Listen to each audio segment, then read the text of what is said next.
Not long ago, I took a long layover in Istanbul.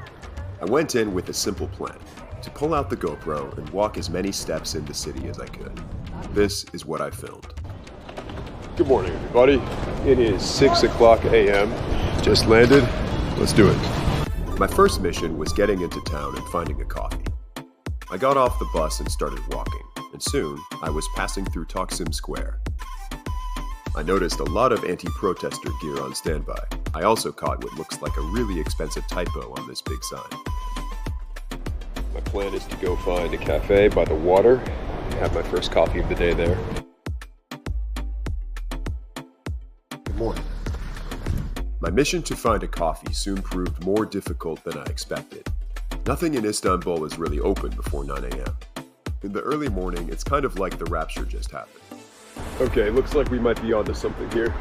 7 a.m., they got Wi-Fi. Please. Okay, they are closed. But soon after that, I drifted deeper into one of the tourist neighborhoods and I found a breakfast buffet. Mission accomplished. I dropped my suitcase and changed, and then I was back on the loose. How good of a rapper do you think this guy is? I walked over the bridge across the Golden Horn. I thought it would be fun to try to find the Hagia Sophia without asking for directions. But after about an hour, I gave up and asked this kid for help. Hagia Sophia, you can go specific. Boys. One of my rules of traveling is I always walk if I can.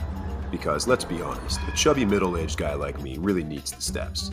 And it's a good way to really get under the skin of a place. I was feeling pretty good. It was only 11 a.m. and I was already up to almost 14,000 steps. You know how we do it, no taxis, no public transport of any kind.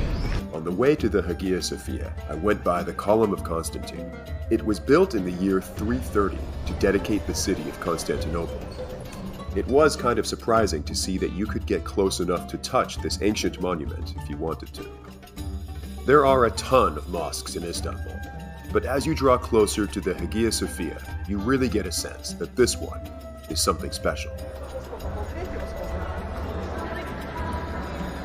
I didn't even pay to go inside the building, but the courtyard alone was enough to impress a jaded old boy like me. It was only noon at that point, but I'd already been walking around for about 5 hours, so I had earned myself an Efes beer. Then, even though I was tipsy and desperate for a disco nap, I kept exploring. You really have to maximize all your time if you're just on a short layover. I took a walk on the waterfront. Then I went past a giant cruise ship, probably full of other tourists making YouTube videos about Istanbul as well. After that, I went to the Grand Bazaar.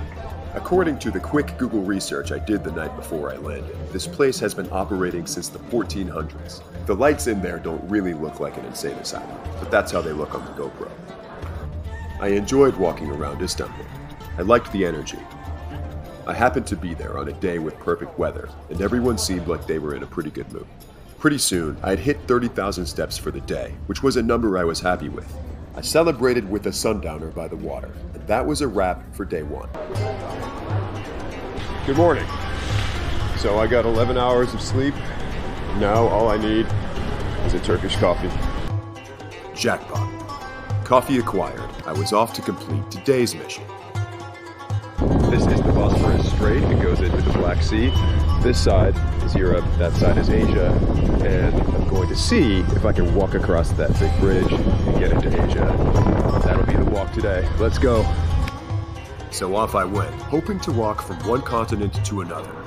I thought this accomplishment could be a cheeky little thing I could brag about later. The walk took about an hour. But when I finally got close to the bridge, I found out it was a highway. No pedestrians allowed. I would not be walking to Asia today. My lack of research really bit me in the ass. Then the call to prayer started, which ended up being the perfect soundtrack for the dramatic moments as I stood around, disappointed, trying to figure out what to do next. I wandered around for a little bit and decided to grab a fish wrap. And then the sun came out.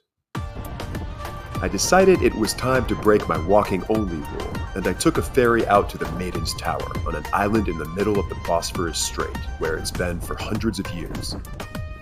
The ferry ticket was actually pretty expensive, but the view was worth it. Soon after I got off the ferry, it was time to head back to the airport. I liked Istanbul. It's a beautiful city. Unfortunately, I actually didn't spend that much time there. I think I spent more time editing this video about Istanbul than I actually spent in Istanbul. So I hope I will go back someday and do more. Maybe see some museums, talk to some local people, or even get outside of the city for a bit. Thanks for watching another white guy's travel video about a major tourist destination. And I'll see you whenever I get a chance to edit my next video.